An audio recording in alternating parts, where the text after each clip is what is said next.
Well, once again, we are looking at quantitative data analysis. This is a methodology in which you can pick and select as your way you go about doing your research for your dissertation. And so in this mini lecture, we're going to cover a little bit of further drill down in the information from your textbook on how do you go about looking at quantitative data analysis, and even thinking through the schematic as it represents your sample population. How will you configure chapter 4 and the resources and the data that you collect along the way, whether that's through surveys or other valid instruments that are employed in chapter 3 and 4. So what I would like to do is explain what quantitative analysis is. And simply, it's social data converted into numerical form of statistics. And so you're taking the information from, say, a survey, and you're collecting it all together, and you're giving a value set. So the number becomes really important to the reader that is reading through your dissertation proposal and your finality of your research. So let's take this for example. I take 56% of the sample population says this in regards to question number 4 of the survey that was employed for this research. So you're using quantitative data and using it in a very descriptive or explanatory way. Let's say 20% of the respondents said this in regards to questionnaire number 5. Again, you're representing that sample piece and quantifying by the number in terms of percentage or mean or mode, and the list continues as we work through this mini lecture. So data will consider one or two or several variables at a time, depending on what you're looking at and what your population has been selected as in terms of gender, could be cultural group, ethnicity, and again, you're quantifying the total sample population that you have gathered up to this point. Now, quantification of data is simply using a computer software and collecting all of the data information into this statistical software and allowing the software to help you process the amount of the data that you are extracting. Now, there's SPSS is a statistical software that you can use, tends to be expensive. Others have used Excel as another happy medium ground where you already have it on your computer, and can you manipulate the data in such a way to show this in graph, table, and other regression format to help the reader see where the trends are at, or where the population is showing the emergent themes that are coming out of that particular data set. So in addition, the researcher here will use surveys to capture the variables of the population, and then you'll assign appropriate fields in the software to represent that sample or population space. Now let me just say this, that there is data coding similar to qualitative design sets, and we won't get into that specifically. We'll do that on another mini lecture, but just know that you're doing data coding similar to qualitative design sets as well. So let me just try to give you a definition here. It's a numerical representation. The difference between quantitative and qualitative is this, that a number in qualitative approach is simply a placeholder, where in quantitative it actually has meaning and weight. Now that doesn't mean you can't talk about averages in a qualitative design set. It's not going to be the driver. We do want to know in qualitative design who your population is, and so it might be helpful to explain that the average age of my sample population is 36. Again, that's not going to be the driver, but it's helpful to note that that exists within your population sample, that's the average age. Or let's say you're polling, you're not polling, but you are looking at a group of pastors, and they represent a different cross spectrum of ages and generations. Again, you're just showing it that here's the average age, and we need to know this because it's helpful to see the different perceptions that come from this age group. But again, the wordings and the descriptors that the passers are using at that point become the emergent themes that you're wanting to relay back to as a qualitative design set, not a quantitative. So in quantitative, you're looking at the phenomenon from a numerical value, the percentage of the group that you're studying. Let's say 300 people were sampled in a survey. You're wanting to know the percentage in regards to that particular surveyed question number 10, number 12, and so on. So I hope that helps you understand the phenomenon, how you're explaining. You're explaining in percentage in number formatting rather than in words or in descriptors. Now this is how you would do it, because you get to what we call code categories.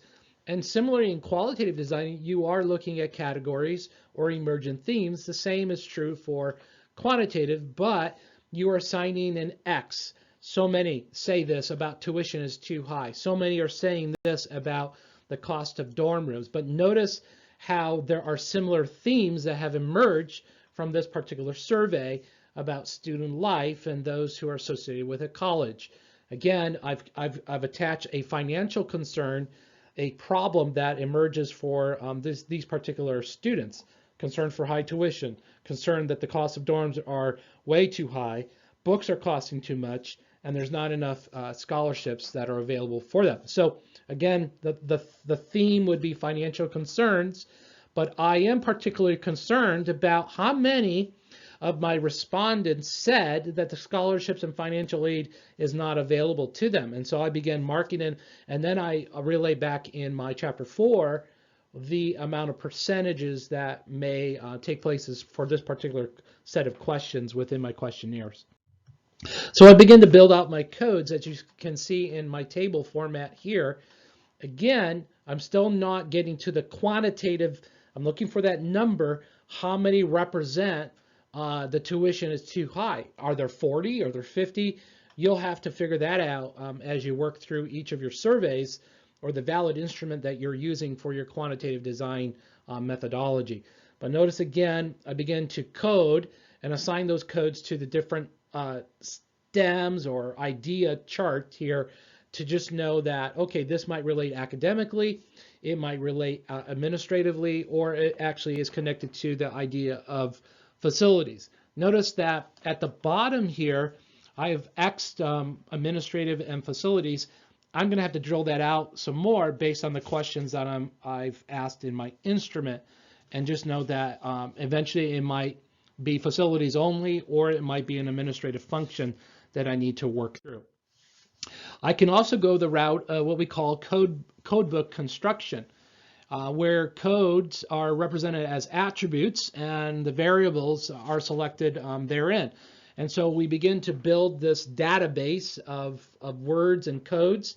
And so, for example, denom tradition is a stem, and then I build attendance based off how many denominations I'm sampling and where people are assigning themselves religiously in their faith and practice. So we determine religious services attendance by the amount of respondents that come to a worship service. And so we will assign the word attend as the main stem to that sample group.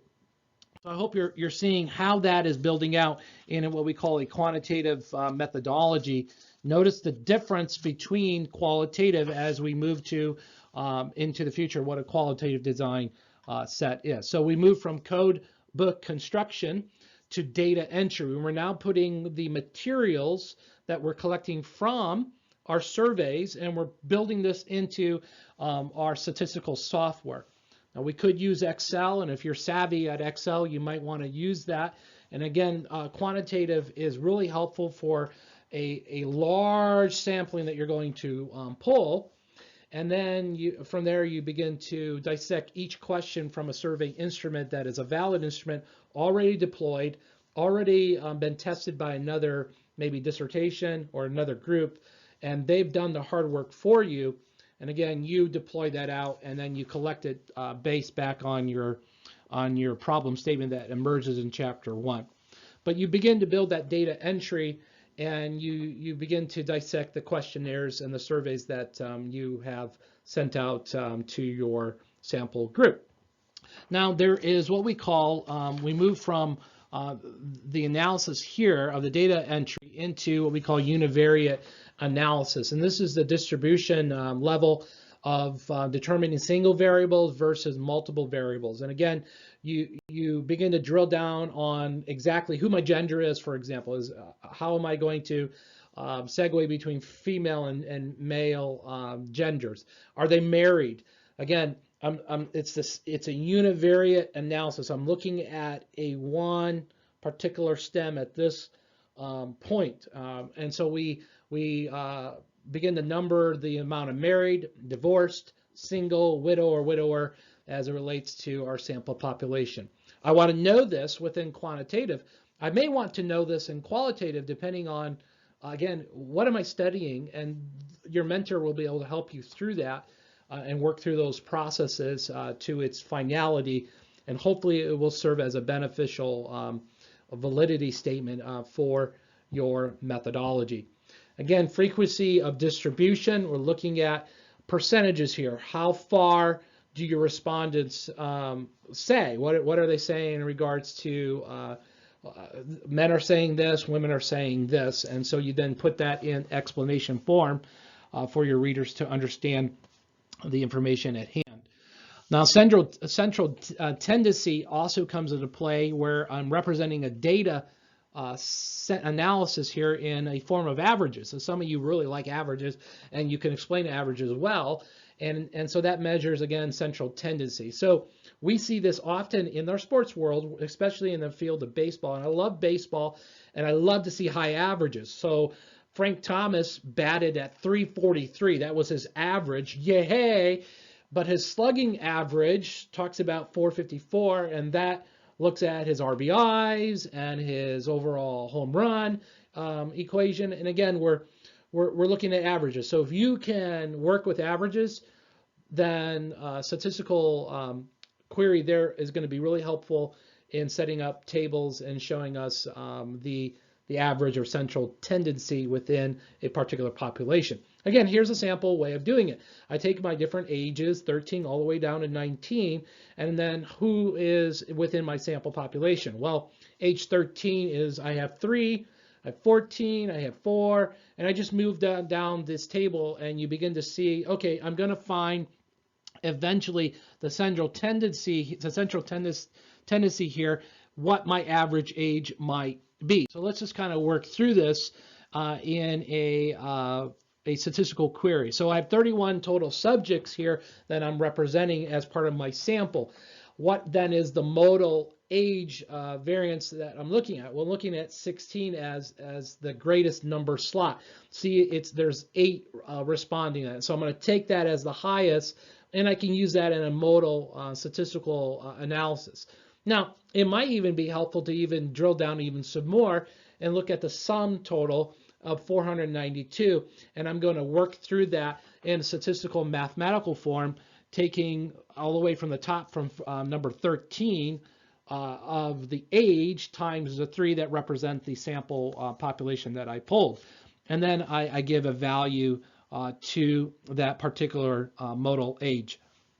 And then I work through it. So again, here are some helpful qualitative terms that you should know when you're going through the quantitative analysis approach. Average, mean, and then mode, and then median. So average is a central tendency or the typical norm that exists within a population. Mean is the average computed by summing the values, which I just did. The mode is the average representing the most frequently observed. So let's say 16 has the mode, which is represented by 8. If we go back to what I originally said, that the mean was, the mode was 8 in the total respondents, then that would be my my number that I would choose for the selected population. And again, you can look at median. You're doing what the middle ground is, and you're ranking it by ranked order as you work through your statistical methodology. There is what we call is dispersion and standard deviation. Now we're getting even more deeper into statistical query or methodological approach, and this gets a little bit harder. So if you are more in the math and science area of your expertise, then quantitative methodology is the method you want to go down, especially if you're polling a large sample population. Then I would encourage you to go with the quantitative methodological approach rather than maybe qualitative. If you are working with a population that's about experience and phenomenon, and you're very descriptive in your wording, then you are probably going to like the qualitative design set, and we will talk about that in another week to come. Okay, so again, dispersion and standard deviation. We're looking at the values that are distributed around some central value that has been that emerges onto the scene based on your surveys that you have collected. So we can look at, again, averages that develop, the standard deviation, and then the measurements that are used around the mean. And again, you're expressing this in percentiles. 68 percentile of the cases will lie within a plus or minus phrase. 95, again, will lie within the 3 standard deviation, and you begin to group that out in terms that are both descriptive in analysis, but based on numbering a mathematical equation that exists. So there are, again, are types of variables, what we call discrete, which is qualitative. That's in the week to come. There's quantitative, which is continuous, and we are wrapping our minds around numbers. We're assigning numbers that have value, and values mean a lot in quantitative methodology. Please remember that. Values mean a lot in quantitative methodology. Words mean a lot in qualitative design methodology. Just know that they are separated in terms of their methodological design. In quantitative, we're looking at continuous, numerical, discrete variables. So we're looking at how far our population are going in terms of their thoughts and perceptions, they're in the line of social inquiry. We're looking at numerical discrete data as giving us value about what they believe to be true and how they express themselves on a given survey set. Again, continuous variable, numerical discrete, again, assigning a numerical value to that means a lot in quantitative methodology. Again, types of variables. We're looking at quantitatives, looking at quantity, how much. We're also looking at the who. We're also looking at the where. Where do they lie? Is there a geographical zone in order to get what we call generalizability? Are you sampling a huge population of the Midwest or the southern region? We want to know that as we're reading along. There's dichotomous, there's multi-economists, there's the score, there's the categorical score that we're assigning. Looking at how many again? Numerical, discrete. So if I can get this down into your mind before you walk out of this week, week number 2, that the variables and the numbers mean a lot in quantitative analysis. You are assigning a number, a percentile. So many said this, and you're then equating that out in percentage. Now, is it helpful to use percentages in qualitative? It may be so. For example, if you're looking at words association, that somebody said this in terms of ideas, it might be helpful to explain it in table forms. But again, we'll get to that in another week as we look at qualitative design theory. Now there's data transformation as we think about quantitative. So there's data reduction, and there's the creation of what we call composite variable or composite variables as we work through it.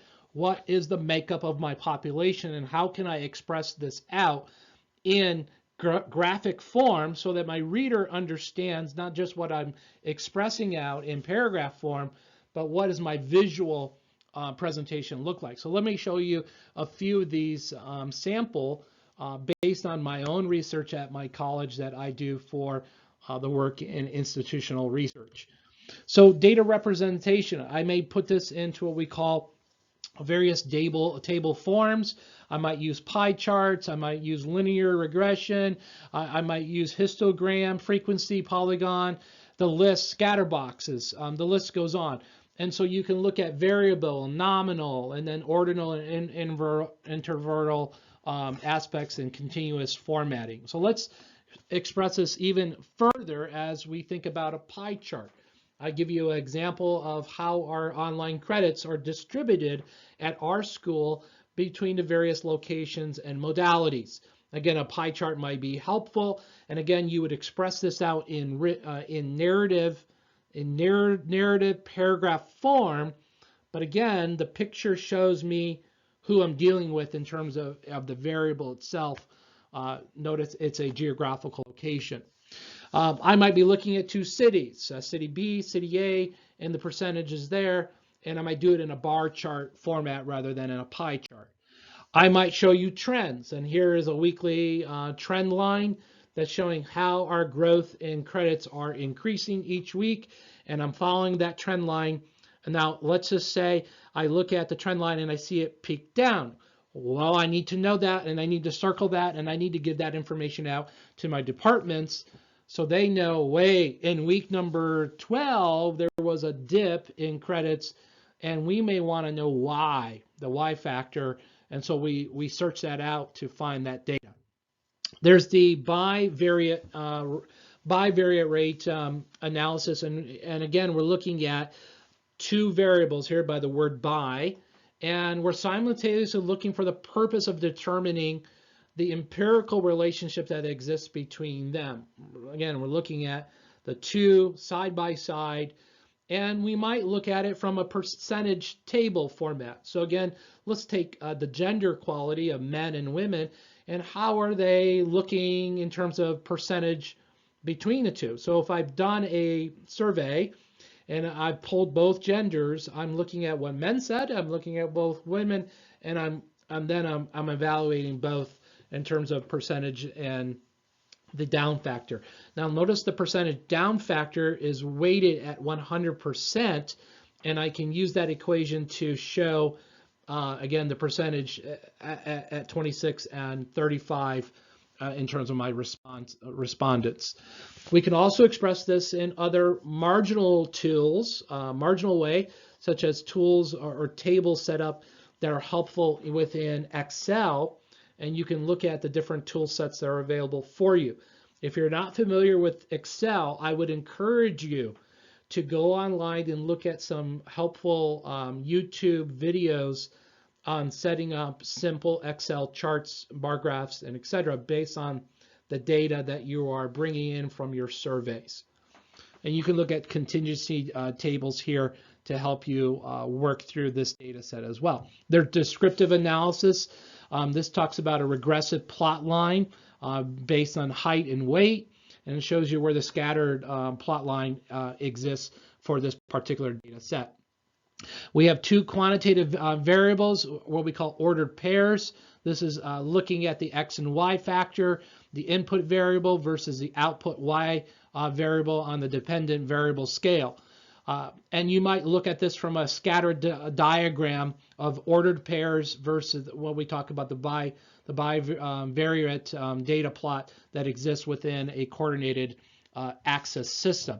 I know I just said a mouthful there, but that's what it is as we think through the quantitative analysis piece as it relates to presenting your material in number format that can be expressed out in the most clear and concise and precise way, clear, concise, and precise way as it relates to your methodological design as it represents your dissertation. And then as you work through some more of the examples of involving, so let's say children's fear related to being hospitalized, the age, the score that they're showing based on the survey that was deployed in your research dissertation. Well, that ends the quantitative design methodological. There are more. We're not going to cover all of it, but you would do well to pull a good textbook, the one you're using right now for this class, and any other design methodological books out there from the books from Amazon you might want to purchase to help you work through what design methodology you want to employ for your research and how might it serve the readers that are reading your dissertation to know exactly what you're covering for your dissertation design. And at the end, quantitative is a strong design methodology that you can employ, and would encourage you to do so if you have a large population that you're sampling, and you can express these in a very helpful mathematical way to get at the emergent themes that lie within your population that you've chosen. I hope that helps. You can email me, call me. I'll be glad to set up a video chat with you to explain this even more if you're leaning more toward the quantitative, or after we get through the other course lectures, maybe qualitative design set is where you want to be for your particular research project. That would be it for this lecture, and I hope you're staying encouraged in God's Word and also through prayer, and you have finding the encouragement of God's people to help you through your research design.